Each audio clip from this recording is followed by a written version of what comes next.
రెండవ రాజుల గ్రంథము 2వ అధ్యాయము.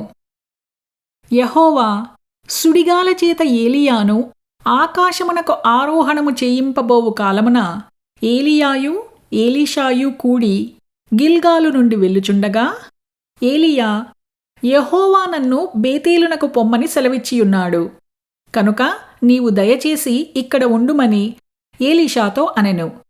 ఎలీషా, యెహోవా జీవము తోడు, నీ జీవము తోడు, నేను నిన్ను విడువనని చెప్పగా వారిద్దరునూ బేతేలునకు ప్రయాణము చేసిరి. బేతేలులో ఉన్న ప్రవక్తల శిష్యులు ఎలీషా నొద్దకు వచ్చి, నేడు యెహోవా నీ యొద్ద నుండి నీ గురువును పరమునకు తీసుకుని పోవునని నీవెరుగుదువా అని ఎలీషాను అడుగగా అతడు, నేనెరుగుదును, మీరు ఊరకుండుడనెను. పిమ్మట ఏలీయా, ఎలీషా, యెహోవా నన్ను యెరికోకు పొమ్మని సెలవిచ్చియున్నాడు కనుక నీవు దయచేసి ఇక్కడ ఉండుమని ఎలీషాతో అనగా అతడు, యెహోవా జీవము తోడు, నీ జీవము తోడు, నేను నిన్ను విడువననెను. కనుక వారిద్దరూ యెరికోకు ప్రయాణము చేసిరి. యెరికోలో ఉన్న ప్రవక్తల శిష్యులు ఎలీషా యొద్దకు వచ్చి, నేడు యెహోవా నీ యొద్ద నుండి నీ గురువును పరమునకు తీసుకుని పోవునని నీవెరుగుదువా అని ఎలీషాను అడుగగా అతడు, నేనెరుగుదును, మీరు ఊరకుండుననెను. అంతటి ఏలీయా, యెహోవా నన్ను యొర్దానునకు పొమ్మని సెలవిచ్చియున్నాడు కనుక నీవు దయచేసి ఇక్కడ ఉండుమని ఎలీషాతో అనగా అతడు, యెహోవా జీవము తోడు, నీ జీవము తోడు, నేను నిన్ను విడువనని చెప్పెను. కనుక వారిద్దరునూ ప్రయాణమై సాగి వెళ్ళిరి. ప్రవక్తల శిష్యులలో 70 మంది దూరమున నిలిచి చూచుచుండగా వారిద్దరూ యోర్దాను నది దగ్గర నిలిచిరి. అంతట ఏలీయా తన దుప్పటి తీసుకుని మడత పెట్టి నీటిమీద కొట్టగా అది ఇవతలకును అవతలకును విడిపోయెను. కనుక వారిద్దరూ పొడి నేల మీద దాటిరి.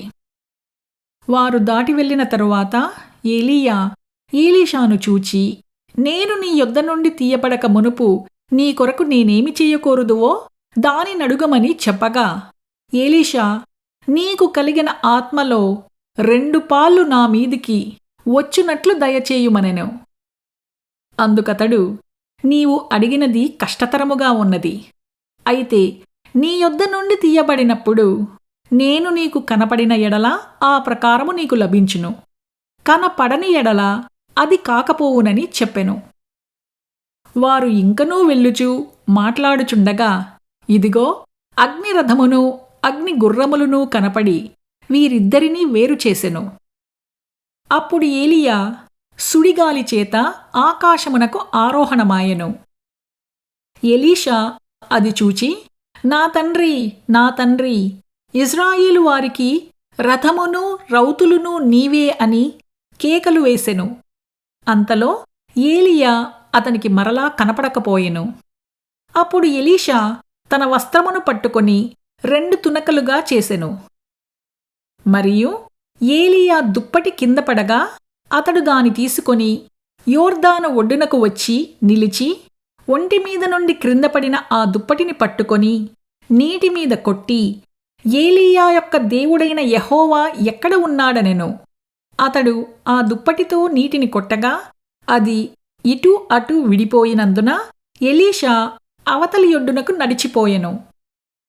యెరికో దగ్గర నుండి కనిపెట్టుచుండిన ప్రవక్తల శిష్యులు అతని చూచి, ఏలీయా ఆత్మ ఎలీషా మీద నిలిచియున్నదని చెప్పుకొని అతనిని ఎదుర్కొనబోయి అతనికి సాష్టాంగ నమస్కారము చేసి అతనితో ఇట్లనిరి, ఇదిగో నీ దాసులమైన మా యొద్ద 70 మంది బలముగలవారున్నారు. మా మీద దయయుంచి నీ గురువును వెదకుటకు వారిని పోనిమ్ము. యెహోవా ఆత్మ అతనిని ఎత్తి ఒక పర్వతము మీదనైనను లోయయందైనను వేసి ఉండునేమో అని మనవి చేయగా అతడు ఎవరినీ పంపవద్దనెను. అతడు ఒప్పవలసినంత బలవంతము చేసి వారతని బతిమాలగా అతడు పంపుడని సెలవిచ్చెను. కనుక వారు 70 మందిని పంపిరి. వీరు వెళ్ళి 3 దినములు అతనిని వెదకినను అతడు వారికి కనపడకపోయెను. వారు యెరికో పట్టణమందు ఆగియున్న ఎలీషా యొద్దకు తిరిగిరాగా అతడు, వెళ్ళవద్దని నేను మీతో చెప్పలేదా అని వారితో అనెను. అంతటా ఆ పట్టణపు వారు, ఈ పట్టణమున్న చోటు రమ్యమైనదని మా ఏలినవాడవైన నీకు కనపడుచున్నది కాని నీళ్లు మంచివి కావు. అందుచేత భూమియు నిస్సారమయ్యున్నదని ఎలీషాతో అనగా అతడు, కొత్త పాత్రలో ఉప్పు వేసి నా యొద్దకు తీసుకుని రండని వారితో చెప్పెను. వారు దాని తీసుకుని రాగా అతడు ఆ నీటి ఊట యొద్దకు పోయి అందులో ఉప్పు వేసి, యెహోవా సెలవిచ్చునదేమనగా, ఈ నీటిని నేను బాగుచేసియున్నాను, కనుక ఇక దీనివలన మరణము కలుగకపోవును, భూమియు నిస్సారముగా ఉండదు అనెను. కాబట్టి నేటి వరకు ఎలీషా చెప్పిన మాట చొప్పున ఆ నీరు మంచిదై ఉన్నది. అక్కడ నుండి అతడు బేతేలునకు ఎక్కి వెళ్ళెను. అతడు త్రోవను పోవుచుండగా బాలురు పట్టణములో నుండి వచ్చి, బోడివాడా ఎక్కిపొమ్ము, బోడివాడా ఎక్కిపొమ్మని అతని అపహాస్యము చేయగా అతడు వెనుకకు తిరిగి వారిని చూచి యెహోవా నామమును బట్టి వారిని శపించెను.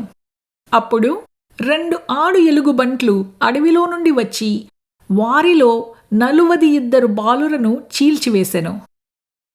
అతడు అచ్చట నుండి పోయి కర్మేలు పర్వతమునకు వచ్చి అచ్చట నుండి పోయి షోమ్రోనునకు తిరిగి వచ్చెను.